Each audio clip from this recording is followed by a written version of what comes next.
का हुक्म इलाही यही है।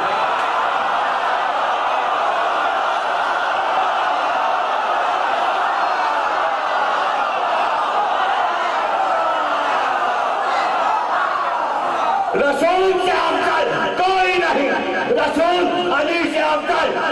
और जोर से रसूल अल्लाह अली से अफजल। इसलिए कि मैं नालैन अर्श मुअज़्ज़म पे गए, अल्लाह ने कहा नालैन नहीं उतारो, आ जाओ। मूसा से कहा गया उतारो। सरकार मैं नालैन के अर्श पे चले, कायनात पूरी सरकार के तलवे के नीचे आ गया। अदना सब अदना हो गया, नालैन अफजल हो गई।